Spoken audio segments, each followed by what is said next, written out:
సావిత్రి మహాకావ్యంలో book 8 the book of డెత్‌లో ఉన్నాము. సావిత్రి సత్యవంతుని తల్లి అనుమతి తీసుకొని సత్యవంతునితో పాటుగా అరణ్యంలోకి అక్కడ సంచరించటానికి ఎళ్ళింది. అయితే ఆ రోజు సత్యవంతుడు మరణించబోయే రోజు అని సావిత్రికి తెలుసు. కానీ దాన్ని సత్యవంతుని తల్లికి తెలియకుండా, ఆ బాధ బయటికి కనిపించకుండా చాలా సాధారణంగా సత్యవంతుని తల్లితో అనుమతి తీసుకుంది సావిత్రి. సత్యవంతుడు, సావిత్రి ఆ ప్రశాంత అరణ్య ప్రదేశంలో సంచరించటానికి బయలుదేరారు. ప్రకృతి నిశ్శబ్దంలో ఉన్న ప్రదేశానికి ఎళ్లారు. సావిత్రి పక్కనున్న సత్యవంతుడు చాలా సంతోషంగా ఉన్నాడు. ఎందుకంటే తనకు అత్యంత ప్రియమైన సావిత్రి తనకు తెలిసిన, తాను ఎరిగిన ఆ హరిత వనాలలో, ఆ అరణ్యంలో తనతో పాటు సంచరిస్తుంది. ఇంతవరకు పెళ్ళై ఒక సంవత్సరం అయింది కానీ, సంవత్సర కాలంలో సావిత్రి ఎప్పుడూ తనతో పాటు బయటికి రాలేదు. ముఖ్యంగా సత్యవంతుడు ఎంతో ప్రేమించే ప్రదేశానికి అంతకన్నా ప్రియమైన సావిత్రి, సత్యవంతునికి ప్రియమైన సావిత్రి వస్తుంది. అతనికి అందుకని చెప్పలేనంత ఆనందంగా ఉంది. మొత్తం వన సంపదలనంతా కూడా ఆమెకు చూపిస్తూ ఉన్నాడు. రకరకాల రంగులతో, పరిమళాలతో అసంఖ్యాకంగా ఉండే ఆ పువ్వులను, ఎరుపు, పసుపు రంగులతో అల్లుకుపోయిన సున్నిత లతలను, ఆ తీగలను, సమృద్ధ ఈకలతో కొత్త కొత్త పక్షులను, వృక్ష శాఖలో మధురంగా వినిపిస్తున్న పక్షుల స్వరాలను, వీటన్నింటినీ సావిత్రికి చూపిస్తూ ఉన్నాడు. అలా ఇద్దరు ముందుకు సాగారు. సత్యవంతుడు తాను ప్రేమించిన విషయాల గురించి వివరిస్తున్నాడు. ఇవన్నీ సత్యవంతుడు చెబుతూ ఉంటగా, కొద్ది కాలంలో పదాల నుంచి విరమించుకోబోయే ఆ స్వరాన్ని, సత్యవంతుని స్వరాన్ని సావిత్రి ఎంతో గాఢంగా వింటూ ఉంది. ఇది కొంతసేపట్లో సత్యవంతుడు మరణించబోతున్నాడు అన్న విషయము సావిత్రికి మాత్రమే తెలుసు. తాను ప్రేమించిన ఆ స్వర మాధుర్యత, సత్యవంతుడు మాట్లాడే పదాలను వీటన్నింటిని ఎంతో పదిలంగా ఒక నిధిలాగా తన హృదయంలో దాచుకుంటుంది సావిత్రి. అతని స్వరం ఇక ముందు ఉంటుందో లేదో తెలీదు. ఆమె వినగలదో లేదో తెలీదు. కాబట్టి శ్రద్ధగా వినడానికని ప్రయత్నిస్తూ ఉంది. కానీ ఎంత శ్రద్ధగా విన్నా కూడా అతను చెప్పే విషయాల మీద సావిత్రి మనసు నిలబడటం లేదు. జీవన్మరణాల గురించి కానీ, జీవిత అంతం గురించి కానీ, మృత్యు గురించి కానీ ఆమె ఆలోచించటం లేదు. ఆమె హృదయము అతను వేసే ప్రతి అడుగులో వ్యధతో ఆక్రందించింది. ఇప్పుడు, ఇప్పుడే ఇతని స్వరము శాశ్వతంగా మూసుకుపోతుంది అంటూ ఆమె హృదయం ఆక్రందిస్తూ ఉంది. ఆమె నేత్రాలు అస్పష్టంగా సమీపించబోయే మృత్యుదేవతను చూడాలని అటూ ఇటూ తిరుగుతూ ఉన్నాయి. అయితే సత్యవంతుడు ఒకచోట ఆగాడు. తన పనిని తొందరగా పూర్తి చేసుకొని, సంతోషంగా చెయ్యి కలిపి దేన్ని లెక్కపెట్టకుండా సావిత్రితో పాటుగా కలిసి ఆ అరణ్యంలో విహరించాలి అనుకున్నాడు. అక్కడ ఒక వృక్షము ఎంచుకున్నాడు సత్యవంతుడు. తన గొడ్డలితో ఆ ఎండి గోధుమ వర్ణంలో ఉన్న ఆ కొమ్మ పైకి గొడ్డలి లేపాడు. సావిత్రి మాట్లాడకుండా దగ్గర నుంచి అతన్ని గమనిస్తూ ఉంది. ఆమె ప్రేమిస్తున్న ఆ ప్రకాశిత వదనాన్ని, శరీరాన్ని త్వరలో కోల్పోబోతుంది సావిత్రి. ఆమె జీవితము ఇప్పుడు గడియలలో కాదు, క్షణాలలో ఎంచుకుంటూ ఉంది. క్షణాలను లెక్కబెడుతూ ఉంది. ఒక లోభి ఎలా అయితే మిగిలిన తన బంగారాన్ని లెక్కబెట్టుకుంటూ నిలబడతాడో, అలా ఆమె ప్రతి క్షణాన్ని పొదుపు చేసుకుంటూ ఉంది. సత్యవంతుడు సంతోషంగా తన గొడ్డలి మీద అధికారం చెలాయిస్తూ ఉన్నాడు. మృత్యువును, రాక్షస వధను జయించిన ఋషుల గీతాలను స్తుతిస్తూ సత్యవంతుడు పనిచేసుకుంటూ ఉన్నాడు. అప్పుడప్పుడు ఆమె ప్రేమపూరిత మధుర స్వరాన్ని వినటానికని తాను స్తుతించేది ఆపి దాన్ని వింటూ ఉన్నాడు. ఇలా అతను తన పని కొనసాగిస్తూ ఉండగా దుర్విధి మృత్యువు నెమ్మదిగా అతడిని చేరింది. ఆకలి ఉన్న వేట కుక్కల్లా ప్రచండంగా వేదన, బాధ అన్నది నిశ్శబ్దంగా కాటు వేస్తూ అతని శరీరం గుండా పయనించింది. బాధ శ్వాసను ఆక్రమించి జీవితపు బలమైన హృదయ బంధాలను చీలుస్తూ వాటిని విముక్తి చేయటానికి సంఘర్షించింది. ఇక్కడి దాకా మనం లాస్ట్ సెషన్‌లో చూసాము. ప్రస్తుతం మనం పేజ్ నంబర్ 5, 6, 4లో ఉన్నాం. The violent and hungry hounds of pain traveled through his body, biting as they passed, silently, and all his suffering breath besieged, strove to rend life's strong heart cords and be free. Then, helped as if a beast had left its prey, a moment in a wave of rich relief, Reborn to strength and happy, ease he stood, rejoicing and resumed his confident toil, but with less seeing strokes. Now the great woodsman hewed at him, and his labor ceased. Lifting his arm, he flung away the poignant axe far from him like an instrument of pain. ఆకలిగొన్న వేట కుక్కల్లా, వేట కుక్కలు బాగా ఆకలిగా ఉన్నప్పుడు ఎలా అయితే ఉగ్రంగా ముందుకు దూకుతాయో, అలాగా అతనిలో ప్రచండంగా వేదన, బాధ నిశ్శబ్దంగా కాటు వేస్తూ సత్యవంతుని శరీరం గుండా పయనించింది. బాధ శ్వాస మొత్తాన్ని ఆక్రమించింది. అతని శ్వాస మొత్తము బాధతో నిండిపోయింది. జీవితపు బలమైన హృదయ బంధాలను చీలుస్తూ, హృదయం నుంచి జీవితాన్ని వేరు చేస్తూ, ఆ బంధాలను విముక్తం చేయ సంఘర్షించింది. జీవితం వేరుపడాలి, హృదయంతో సంబంధం లేకుండా ముగింపుకు, అంతానికి, మృత్యువుకు రావాలి అన్నట్టుగా అక్కడ గొప్ప సంఘర్షణ జరిగింది. అప్పుడు సహాయం అందినట్టు, ఒక జంతువు తన ఆహారాన్ని వదిలినట్టు గొప్ప ఉపశమన కెరటంలో ఒక్క క్షణము తిరిగి బలం పొంది సంతోష సౌకర్యంలో నిలబడ్డాడు. అలా బాధ అతన్నంతా, అతని శ్వాసను ఆక్రమించిన ఒక క్షణం అతనికి ఉపశమనం లభించింది. ఆ ఉపశమనంలో తిరిగి బలం పొంది సంతోషంతో లేచి నిలబడ్డాడు. కొంచెం తక్కువ వేటులతో, అంటే బాధ ఉంది ఇప్పుడు అంత బలంగా కాకుండా కొంచెం తక్కువ వేటులతో తిరిగి శ్రమించటానికని గొడ్డల్ని పైకెత్తాడు సత్యవంతుడు. ఇప్పుడు గొప్ప వేటగాడు, అంటే మృత్యువు సత్యవంతునిపై వేటేశాడు. అతని శ్రమ, సత్యవంతుని శ్రమ ఆగిపోయింది. బాధకు సాధకమైనట్టుగా, అంటే అతని బాధకు గొడ్డలే కారణము అన్నట్టుగా చెయ్యి పైకెత్తి గొడ్డల్ని దూరంగా విసిరేశాడు. ఇదంతా జరుగుతుందని మరి సావిత్రికి తెలుసు ముందే. సో నిశ్శబ్దంగా అతని దగ్గరకు వచ్చి అతన్ని తన కౌగిల్లోకి తీసుకుంది Savitri. She came to him in silent anguish and clasped, and he cried to her, Savitri, a pang cleaves through my head and breast, as if the axe were piercing it, and not the living branch. Such agony rends me as the tree must feel when it is sundered and must lose its life. Awhile let me lay my head upon thy lap, and guard me with thy hands from evil fate. Perhaps because thou touchest, death may pass. నిశ్శబ్దంగా లోలోన బాధపడుతూ సావిత్రి అతని దగ్గరకు వచ్చి అతన్ని నెమ్మదిగా తన కౌగిల్లోకి తీసుకుంది. అప్పుడు సత్యవంతుడు ఇలా ఆక్రందించాడు. సావిత్రి, గొడ్డలి కొమ్మను కాకుండా నన్ను నరుకుతున్నట్టుగా, నేనేమో కొమ్మను నరకటానికి గొడ్డలి పైకెత్తాను, కానీ ఎలా ఉందది, ఆ గొడ్డలి కొమ్మను కాకుండా నన్ను నరుకుతున్నట్టుగా ఒక నొప్పి నా తలను, గుండెను చీలుస్తూ ఉంది.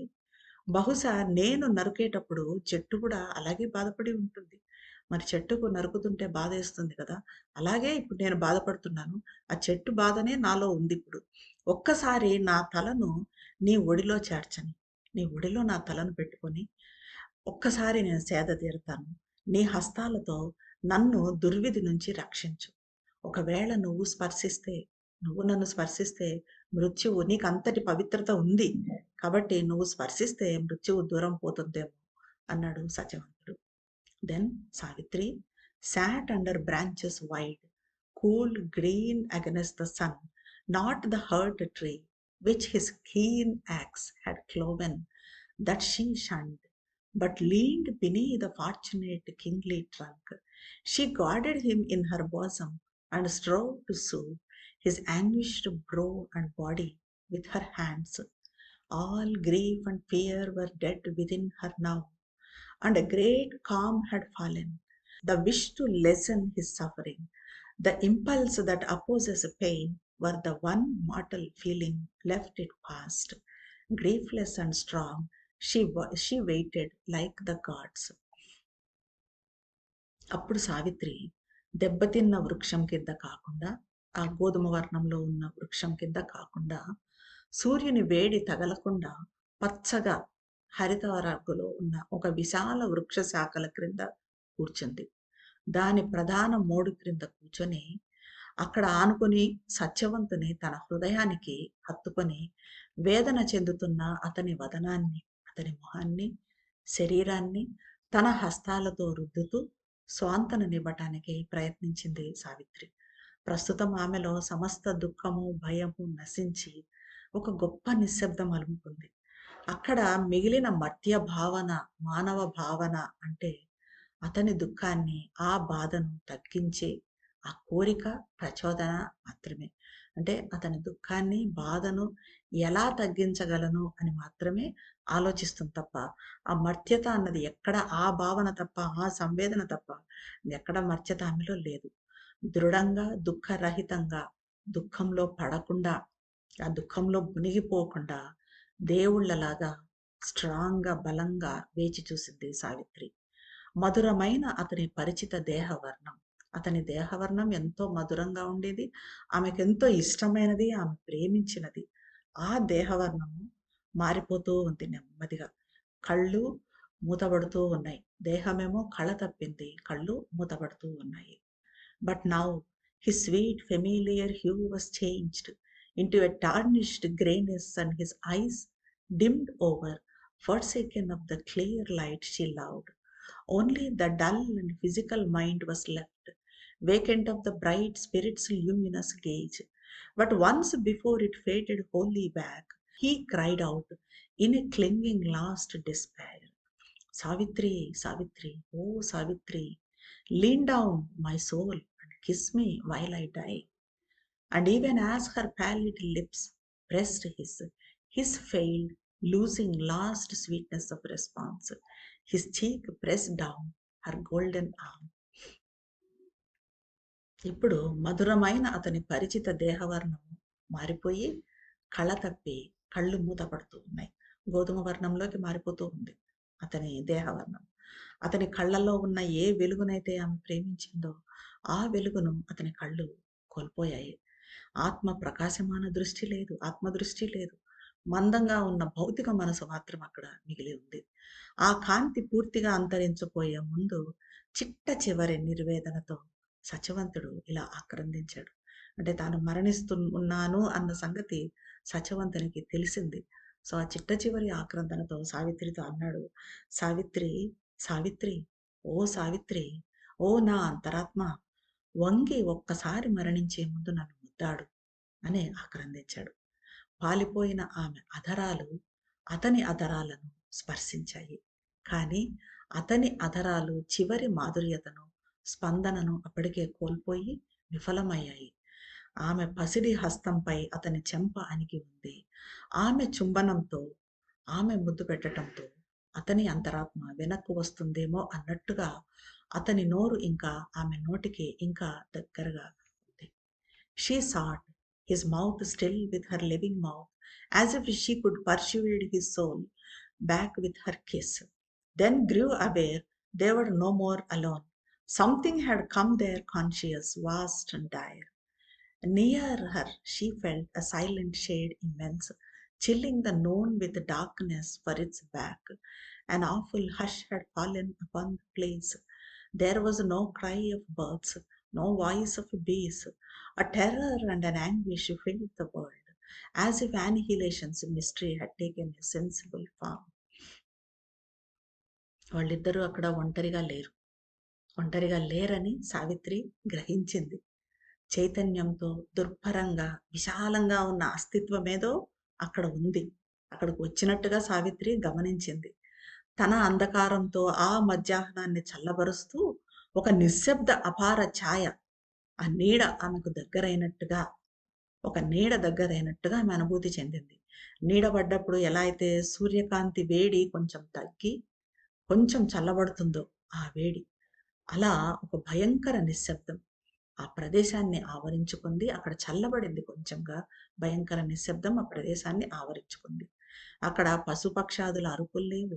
నాశనం చేసే మార్మికత ఒక ఇంద్రియ గ్రాహ్య రూపాన్ని తీసుకున్నట్టుగా, ఒక ఇంద్రియాలతో ఉన్న రూపాన్ని తీసుకున్నట్టుగా భయము, వేదనలతో అక్కడున్న ప్రపంచం, ఆ అరణ్యంలో ఉన్న ప్రపంచమంతా నిండిపోయింది. ఎందుకంటే అక్కడ మృత్యు ఉన్నాడు. ఒక విశ్వ మనసు దుర్ఘటిత నేత్రాలతో సమస్తాన్ని తృణీకరిస్తూ దృష్టి సారించింది. అక్కడ ఒక విశ్వ మనసు అంతను, ఈ సృష్టిని అంతా కూడా తృణీకరిస్తూ దృష్టి సారించింది.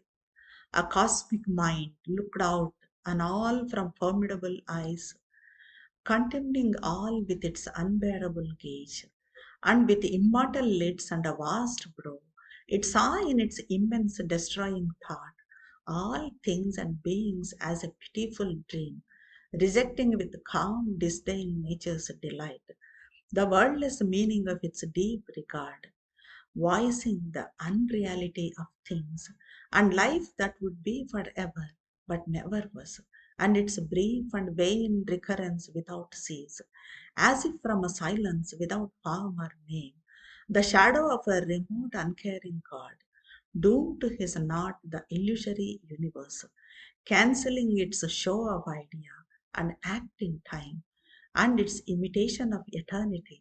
She knew that visible death was standing there, and Satyavan had passed from her embrace. నాశనం చేసే మార్మికత ఒక ఇంద్రియగ్రాహ్య రూపాన్ని తీసుకున్నట్టుగా భయము వేదనలతో అక్కడి ప్రపంచం నిండిపోయింది. ఒక విశ్వ మనసు అంటే మృత్యువు. మనకు మహాభారతంలో యమధర్మరాజు అని చెప్పి చెప్తారు వ్యాస మహర్షి. కానీ ఇక్కడ శ్రీ అరవిందులు మృత్యువు అనే సావిత్రి మహాకావ్యం మొత్తం మృత్యువు అని సంబోధిస్తారు. దుర్ఘటిత నేత్రాలతో ఈ మృత్యువు విశ్వ మనసు, కాస్మిక్ మైండ్ సమస్తాన్ని తృణీకరిస్తూ ఇదంతా ఎందుకు అని ఒక ధిక్కార చూపుతో దృష్టి సారించింది. అంటే అంతా శూన్యంలోకి, అంటే తనలోకి వచ్చేది కదా అని మృత్యువుకున్న ఆ తృణీకార భావం. శాశ్వత కనురెప్పలతో విశాల వదనంతో సమస్త వస్తువులను, జీవులను అపారంగా నాశనం చేసే ఆలోచనతో ఒక విషాద స్వప్నంలా వీక్షించింది. అంటే మృత్యువు ఆలోచన ఎప్పుడు నాశనం చేయాలి అనే ఉంటుంది. ఆ ఆలోచనతో ఒక విషాద స్వప్నంలా, ఒక దుఃఖంతో కూడిన స్వప్నంలాగా అలా చూస్తూ ఉన్నాడు మృత్యువు. ప్రకృతి ఆనందాన్ని, దాని పదరహిత అర్థంతో అవాస్తవ విషయాలకు స్వరాన్నిచ్చి పరిగణించటాన్ని నిశ్శబ్దంగా ఉపేక్షిస్తూ నిరాకరించింది. అంటే ఈ ప్రకృతి ఆనందం అంతా కూడా వ్యర్థం, ఇదంతా శూన్యంలోకి పోయేదే, ఎప్పటికీ ఉండాలనుకుంటూ ఉండలేకపోతుంది. ఇదంతా అవాస్తవ విషయాలకు, ఒక భ్రాంతి అయిన విషయాలను ప్రకృతి పరిగణిస్తుంది. ఇదంతా కూడా వ్యర్థము అన్నట్టుగా ఉంది ఆ చూపు. ఎప్పటికీ ఉండాలనుకున్నా ఉండలేకపోతున్న ఈ జీవితాన్ని ఈ తృణీకరించింది ఈ విశ్వ మనసు. జీవి ఎప్పటికీ జీవించే ఉండాలనుకుంటాడు, కానీ మరణం మాత్రం తప్పదు. మనకు భగవద్గీతలో శ్రీకృష్ణ పరమాత్మ చెప్పినట్టుగా జాతస్య హి ధ్రువో మృత్యు ధ్రువం జన్మ మృతస్య చ అన్నట్టుగా, జన్మించిన వానికి మరణము తప్పదు, మరణించిన వానికి జననము తప్పదు. పునరపి జననం పునరపి మరణం. అయినా ఈ జీవితము ఆగకుండా వ్యర్థంగా పునరావృతం అవుతూనే ఉంటుంది. అలాంటి జీవితాన్ని మృత్యువు తృణీకరించింది. నామరూపాలు లేకుండా ఒక నిశ్శబ్దం నుంచి సుదూరంలో లక్ష్య పెట్టని దేవుని నీడల భ్రాంతిజనక విశ్వాన్ని, ఈ విశ్వమంతా ఒక మాయ, ఒక భ్రాంతి అంటూ ఈ విశ్వ మొత్తాన్ని తన శూన్యానికి, తన శూన్యంలో కలిసిపోవాల్సిందే అన్నట్టుగా తన శూన్యానికి శాసించింది. అలా కాలంలో విశ్వ ప్రదర్శనను, శాశ్వతత్వ అనుకరణను రద్దు చేసింది. అంటే ప్రపంచంలో అంతా శాశ్వతము అన్నట్టుగా శాశ్వతత్వాన్ని అనుకరిస్తూ విశ్వం మొత్తం ప్రదర్శన చేస్తూ ఉంటుంది. అంతా శూన్యంలోకి వెళ్ళాల్సిందే, ప్రతిదీ అశాశ్వతమే, తనలోకి అంటే ఆ మృత్యుదేవుల్లోకి వెళ్ళేది అని దీన్నంతా కూడా శూన్యంలోకి శాసించింది. మృత్యుదేవత ప్రత్యక్షంగా అక్కడ నిలబడి ఉన్నాడని సావిత్రికి తెలుసు. నెమ్మదిగా సత్యవంతుడు ఆమె కౌగిలిలోంచి జారిపోయాడు. ఇక్కడితో మనకు book 8 the book of death complete అవుతుంది. అయితే ఇక్కడ మృత్యువు ఆవశ్యకత గురించి మదరు శ్రీ అరవిందులు ఏం చెప్పారు అన్నదాన్ని ఒకసారి కొంచెంగా చూద్దాం. భూమి మీద ఉన్న సకల జీవరాశికి మృత్యువు అనేది తప్పనిసరి. మనిషిలో అతనికి దగ్గరగా ఉండే జంతువులు, ఎందుకంటే మనిషి ఎప్పుడు జంతువుకు దగ్గరగా ఉంటాడు. మరణం ద్వారా కొత్తగా తయారవ్వటము, మార్పు చెందటము, రూపాంతరం చెందటము జరుగుతుంది. అచేతన నుంచి చైతన్యం అభివృద్ధి చెందటమే పరిణామ ప్రక్రియ. ఇది మనకు తెలిసిందే. అచేతన ఇన్కాన్షియన్స్ నుండి చైతన్యము పదార్థంలో, ప్రాణంలో, మనసులో ఎలా వికసించుకుంటూ వచ్చేది. ఈ ప్రక్రియలో అయితే రూపాలు నశించటం అన్నది అత్యవసరమైన అంశం. ఆ అంశంగా మారింది. రూపానికి దాని మీద ఒత్తిడి కలిగించే క్రియాశక్తికి, రూపానికి దాని మీద ఒత్తిడి కలిగించే ఆ మార్పుకు, రూపాంతరానికి మధ్యన హెచ్చు తగ్గులు, అసమానతలు ఇవి పెరుగుతూ పోయాయి. దాంతో రూపం పూర్తిగా అంతరించాల్సి వచ్చింది. ఈ రెండింటికి సమరసంగా ఉండే ఒక నూతన రూపం సృజించబడాలి. ఇదే మృత్యువు ప్రాశస్త్యం. ప్రకృతిలో మృత్యువు ప్రయోజనము, మృత్యువు ఉపయోగము ఇది.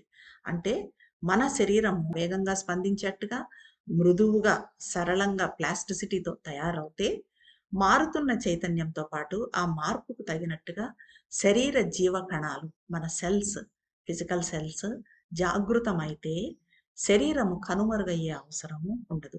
శరీరానికి మృత్యువు అవసరం ఉండదు. మనసు, ప్రాణాలు కూడా దాన్ని అనుసరిస్తాయి. కానీ శరీరం ఎప్పుడు ఎలా ఉంటుంది? పదార్థ ధర్మానికి కట్టుబడి చాలా నిదానంగా జడత్వం ఉంటుంది కాబట్టి చాలా నిదానంగా కదులుతుంది. ఓ 70 లేక 80 లేక 100 సంవత్సరాలు. 200 సంవత్సరాలంటే అది చాలా ఎక్కువ. ఆ తర్వాత బాహ్య అస్తిత్వము శకలాలయ్యేంత తీవ్రంగా శరీరం పడిపోతుంది. ఎందుకంటే 60, 70 వచ్చినప్పటి నుంచి శరీరం నెమ్మది నెమ్మదిగా క్షీణిస్తూ వస్తుంది. శరీరంలో కణాలు క్షీణిస్తూ వస్తాయి. మన మొత్తం అస్తిత్వము, మనసు, ప్రాణము, శరీరము ఈ మొత్తం అస్తిత్వము పురోగమన దిశలో విశ్వ నడకతో అడుగు కలిపి ముందుకు సాగితే, రూపాంతరం చెందితే, ఇప్పుడు మనము లోనయ్యే ఈ అస్వస్థత, ఏదైతే ఈ అస్వస్థతకి, జబ్బులకు లోనవుతున్నామో అలాంటి అస్వస్థత ఉండదు, మృత్యువు ఉండదు. అయితే ఇది జరగాలంటే మొత్తం అస్తిత్వంలో సమగ్రంగా అత్యున్నత భూమికల నుండి ఈ రూపాంతరీకరణ అన్నది జరగాలి. అందుకే మన యోగమే పూర్ణయోగమే ట్రాన్స్ఫర్మేషన్ యోగం. సావిత్రి మహాకావ్యంలో ఊయల నుంచి సమాధి వరకు, అంటే సావిత్రి జననం నుంచి సమాధి వరకు సాగే ప్రయాణంలో మన వెంట ఎప్పుడు ఒక సహ ప్రయాణికుడు ఉన్నాడు అంటారు. అది అది ఏంటంటే మృత్యు భయం, లేకపోతే మృత్యు సన్నిధి. మరి దీంతో పాటుగా జీవకణాల్లో మన సెల్స్‌లో శాశ్వతత్వం కోసం ఒక దివ్యశక్తి పిలుపు కూడా సావిత్రి ప్రారంభం నుంచి చివరి వరకు ఉంది. ఈ భయం లేకపోతే దివ్యశక్తి కోసం పిలుపు ఉండేది కాదు. ఈ మృత్యు భయం అన్నది లేకపోతే మనం దివ్యశక్తిని పిలవటం కూడా ఉండేది కాదు. ఈ మరణం అనేది సున్నిత మనస్కులను భయపెడుతుంది. ఇతరులకు అన్యాయంగా అనిపించి కోపం తెప్పిస్తుంది. మరి చావడానికే అయితే పుట్టడం ఎందుకు? ఈ తిరోగమనము విచ్ఛిన్నం కోసమే అయితే మరి ఇంత అభివృద్ధి, ఇన్ని రకాల జ్ఞాన పురోభివృద్ధి కోసం ఆరాటం, కృషి ఎందుకు అని అనిపిస్తుంది. ఒకవేళ దీనంతటికీ వెనుక ఈశ్వరేచ్ఛ ఉంది అనుకుంటే కూడా, అది కూడా క్రూరమైన శక్తిగా అనిపిస్తుంది కదా! ఇలా మన భావన ఉండొచ్చు. కానీ శ్రీ అరవిందులు అంటారు, పదార్థ చైతన్యంలో పరిపూర్ణత అనే అవసరాన్ని మేలుకొల్పేందుకే, పర్ఫెక్షన్‌ని మేలుకొల్పేందుకే, పురోగతి అవసరానికి ఇది మరణం అన్నది తప్పనిసరి. ఈ మరణం అనే విపత్తే లేకపోతే ప్రాణులు తామున్న స్థితిలో తృప్తి చెంది ఎలా ఉంటే అలాగా ఉండిపోతాయి. ప్రకృతి ఈ పదార్థ చైతన్యంలో అవసరమైన ఆకాంక్షను, యాస్పిరేషన్‌ని, సరళత్వాన్ని, ప్లాస్టిసిటీని మేలుకొలపటానికి ఒక విభిన్న మార్గాన్ని కనుగొన్నది. అది మరణం. మరణము ఈ హింస లేకపోతే వ్యక్తిగత చైతన్యం జడత్వంలో ఉండిపోతుంది. ఒక వ్యక్తి మరణించాల్సిన సమయం ఆసన్నమైనప్పుడు మరణిస్తాడు. లేనప్పుడు మరణించడు. అదే మరణించాల్సిన గడియ కానప్పుడు ఎంత పెద్ద ప్రమాదం జరిగినా కూడా మనిషి మరణించకపోవచ్చు. అదే ఆ సమయం వచ్చినప్పుడు కాలు మీద చిన్న గీత కూడా మరణానికి దారి తీయొచ్చు. కాబట్టి మరణిస్తాము అన్న భయం మనం పెట్టుకోవడంలో అర్థం లేదు. మరణిస్తామనే భయానికే అర్థం లేదు. మన చైత్య పురుష తన కార్యసాధన కోసం ఈ శరీరాన్ని తీసుకుంది. మన సైకిక్ బీయింగ్ తన పని కంప్లీట్ చేసుకోవటానికి, తన కార్యసాధన కోసమే ఈ శరీరాన్ని ఆశ్రయించింది. కానీ దీన్ని, ఈ శరీరాన్ని వదిలేయాల్సిన సమయం వచ్చినప్పుడు, ఏ కారణం చేతనైనా ఈ శరీరం నిరుపయోగమైనప్పుడు శరీరాన్ని నిర్భయంగా వదలాల్సిందే. శరీరాన్ని వదిలిపెడుతుంది. మనం నిర్భయంగా వదలాల్సిందే. కాబట్టి మరణాన్ని అంగీకరించాలి. అట్ ద సేమ్ టైమ్ దాన్ని అధిగమించాలనే సంకల్పాన్ని కూడా పెంచుకోవాలి. అంగీకరించాలి. దాన్ని అధిగమించాలనే సంకల్పం మనలో పెరగాలి. మరణాన్ని కోరుకోకూడదు. ఎప్పటికీ చావడానికి సంకల్పించుకోకూడదు. చనిపోవటానికి భయపడకూడదు. అన్ని పరిస్థితులలో వ్యక్తి తనను తాను అధిగమించాలనే సంకల్పంతో ఉండాలి. ధన్యవాదాలు.